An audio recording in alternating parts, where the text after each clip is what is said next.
nongeye kubasuza nshuti bakuzi ba Pilot Rwanda aho muherereye mu nce zitandukanye z'isi yose, mbifuriza amahoro n'imigisha mu byo mukora byose nk'uko musanzwe mubizi bagize amakuru menshi abagiye atandukanye. Twihuse cyane, breaking news, amakuru agezeho muri aka kanya nuko indege ya Rwandair mu gihugu cya Uganda ikoze impanuka mu kanya gato, gusa nta muntu n'umwe wapfiriye muri impanuka yabereye ku kibuga cy'indege cya Entebbe. Byagenze bitereka mbagezeho iyi nkuru yose uko yakabaye. Indege ya Rwandair yahagurutse mu rukerera rwo kuri uyu wa gatanu i Kigali igiye muri Uganda, yanyereye ku kibuga cy'indege cya Entebbe ubwo yageragezaga kugwa, bituma ihagarara mu byatsi biri iruhande rw'inzira yagenewe kunyuramo. Nta kibazo na kimwe abagenzi bagize. Mu gitondo cyo kuri uyu wa gatatu nibwo ku mbuga nkoranyambaga hatangiye gucicikana amakuru y'iyi nsanganya. Ni urugendo rwitwa WB 464 rwari rwahagurutse i Kigali rwerekeje i Entebbe mu rukerera. Umukozi ushinzwe itangazamakuru n'itumanaho muri Rwandair Fiona Mbabazi yabwiye itangazamakuru ko kunyerera kw'indege mu gihe iri kugwa ari ibintu bisanzwe, ati biterwa n'ikirere kibi cyangwa se ubunyereri ku kibuga, nta muntu wakomeretse, abantu bose bameze neza. Rwandair ni imwe muri sosiyete zo mu karere no muri Afurika muri rusange zitakunze guhura n'ibibazo yaba ibya tekinike bikereza ingendo cyangwa se impanuka za hato na hato. Nk'impanuka izwi yayo niyo kuwa 12 Ugushyingo mu mwaka wa 2009 saa 7:15 ubwo indege ya Jetlink Bombardier CR-600-2B 19 ya Canada yari ifite ibirango 5Y-GLD ikoreshwa na Rwandair mu rugendo rujya i Entebbe muri Uganda, yakoreye impanuka ku kibuga cy'indege mpuzamahanga cya Kigali Kanombe. Icyo gihe igice cyayo cy'imbere cyagonze inzu kinjiramo indege irangirika bikomeye, umuntu umwe ahasiga ubuzima.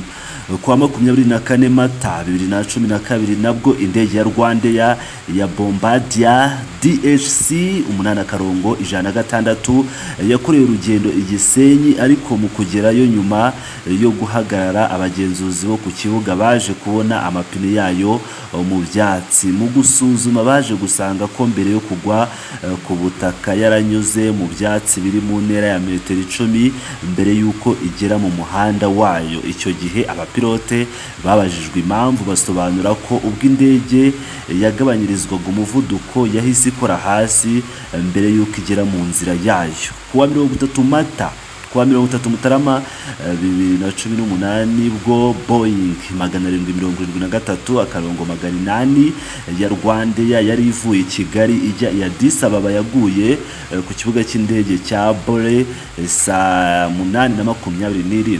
Nyuma yo kugwa ku kibuga, umwe mu bantu bagikoraho yayoboye indege aho igomba kujya guparika yifashishe imodoka ikora ako kazi. Indege yagiye guparika ahaparika izindi z'imizigo kuko ahamenyerewe hari huzuye. Ubwo yageraga aho igomba guhagarara, uwari uyiyoboye ayereka inzira, yasabye ko ihagarara. Moteri yayo yazimye saa 8:45.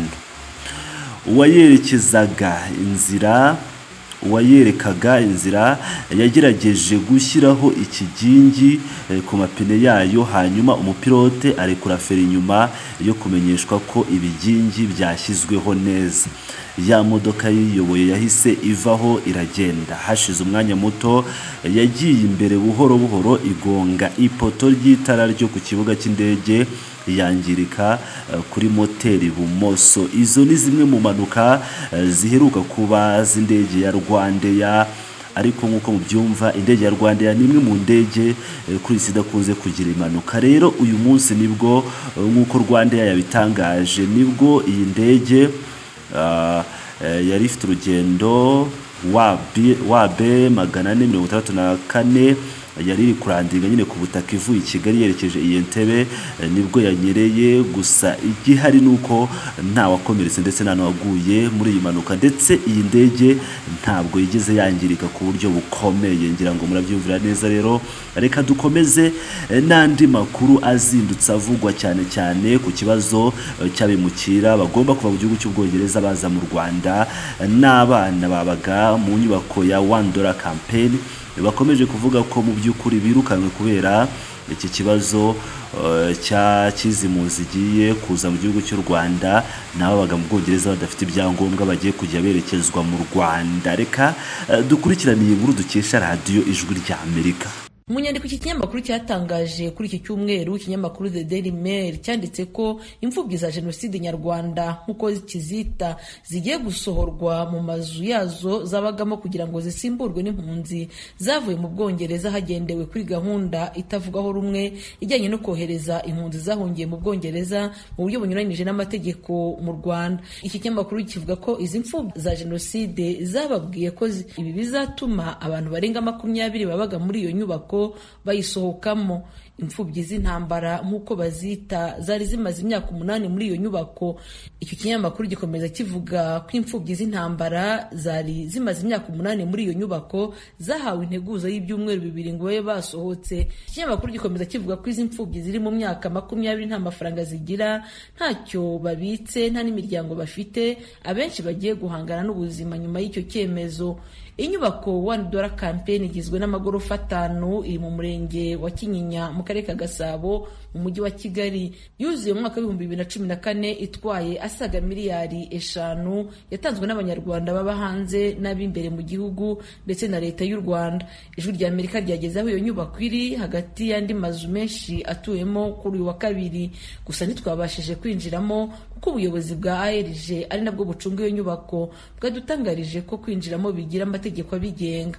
Igihe nahageraga nta rujya n'uruza rwagaragaraga mu gipangu imbere usibye ushinzwe umutekano wari mu kibuga hagati. Mu byo twifuzaga kwari ukubona abahatuye tukavugana tukababaza niba hari icyo bazi cy'uko iyo nzu batuyemo baba bari hafi kuyikurwamo nk'uko ikinyamakuru The Daily Mail kibikomozaho. Umuhuzabikorwa wa ARG, umuryango uhuza abanyeshuri bacitse ku icumu Bwana Bakina Ismail, yabwira Ijwi rya Amerika ko ibyatangajwe n'iki kinyamakuru cyo mu Bwongereza ko abanyeshuri bari bacumbikiwe muri iyo nyubako bazirukanwamo hagatuzwa impunzi zaturuka mu gihugu cy'Ubwongereza atari byo. Bakina yasobanuye ko kuba umuryango ARG ahagarariye wasezerera bamwe mu baba bari muri iyo nzu ari ibintu bisanzwe. Ibyo nabyita nk'ibinyoma.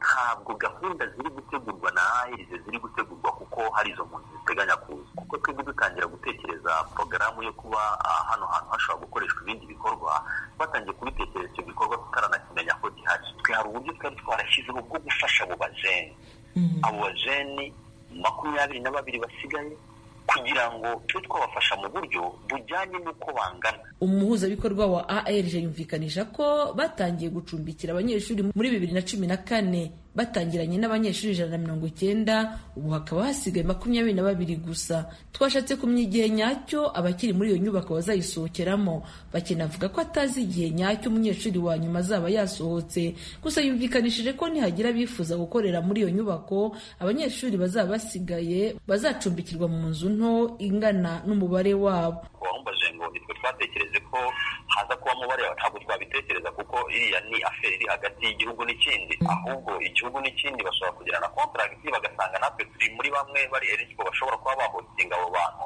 iyo cadre yazamo, cyangwa se nk'uko tunashobora guhostinga abandi. Ibintu bikiri mu biganiro. Hanyuma se ko hasigayemo abantu 20 bo iyo gahunda niramuka yemewe aba bantu koko bakaba batoranywa bakaza muri iyo nzu ya $1 campaign, abo bandi bazabana nabo bizagenda gute? Twatangiye gutegura ko twabashyiraho ubundi buryo bashobora kubaho, noneho ino nzu igatangira gutegurwa no kuba yarebwa ibintu bitandukanye byahakorerwa. Mu gukurikirana iyi nkuru twabashije kumenya umwe mu banyeshuri babaye muri iyi nyubako, Mbarubukeye Cyprien, atubwira ko arangije yahisemo kwitunga. Njye navuye nsoje kwiga kandi nsigenda kushake bwanjye ko namaze gukura, mbona nk'umuntu usoje kaminuza mu by'ukuri ntakabaye nkirirwa, ahubwo nabwo kugira ngo nkamenya uburyo nashaka ubuzima ku buryo nari bwanjye nazagice nigeza nk'umuntu w'umugabo. Rero nagiye nijyanye rwose, basaba ko baramperekeza ndagenda, nuko nk'uko nk'ababyeyi banjye bandeze nyine, nuko hananiye kaminuza ndarangiza, mbese ntacyo mbashinja. Hanze ko haba hatoroshye, ntibishoboka ko wagerayo ukifuza kuba wahagaruka? Ntabwo nagaruka ko nanjye ubwanjye imyaka mfite sembere numva ndashaka kuba nasubira muri orphelinat kabisa. Ni uguhangana nk'abandi ngakompeta, ngashaka ubuzima nkabaho.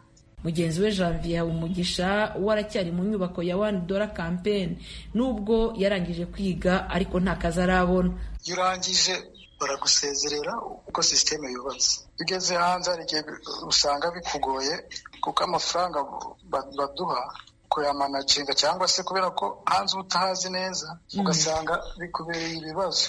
Ariko shuba nziza nyine ku muntu uba warabaye mu rugo bamucukije neza, iyo ugize amahirwe ukabona akazi ubu usohotse neza. Aba ari opportunity baduhamo akazi, iyo umuntu yakoropa cyangwa se agira ute, nabyo byadufasha. Ibyanditswe na Daily Mail byahuriranye n'ibyanditswe na Daily Mirror nayo yo mu Bwongereza, nabyo byanenze kuba abanyeshuri b'imfubyi za Jenoside bazakurwa aho batuye. Ku ruhande rwabo guverinoma y'u Rwanda nayo yakurikiraniye hafi iby'izo nyandiko zose. Ku rubuga rwe rwa Twitter, Minisitiri w'Ubutegetsi bw'Igihugu Jean Marie Vianney Gatabazi yavuze ko inyandiko ya The Daily Mirror itarimo ubunyamwuga. Madamu Yolanda Makuru, umuvugizi wa leta, nawe yavuze ko iyi nkuru atariyo, yumvikanisha ko abari basigaye muri iyi nzu bake bazasubizwa mu buzima busanzwe. Mu cyumweru gishize nibwo u Rwanda n'Ubwongereza byasinye amasezerano y'uko Ubwongereza bwakohereza mu Rwanda abantu babwinjiyemo mu buryo bunyuranije n'amategeko bashaka ubuhungiro. Gahunda yamaganwe n'abatari bake barimo amashyaka atavuga rumwe n'ubutegetsi mu Bwongereza, Kiliziya y'Abangirikani mu Bwongereza, ishami rya ONU ryita ku mpunzi HCR, ndetse na bamwe mu banyapolitiki batavuga rumwe na leta y'u Rwanda. Imiryango ikora ubuvugizi irenga 160 yavuze ko iyo gahunda irimo ubugome mu buryo buteye isoni, isaba Minisitiri w'Ubwongereza Boris Johnson kuyikuraho. Assumpta Kaboyi, Ijwi ry'Amerika, i Kigali.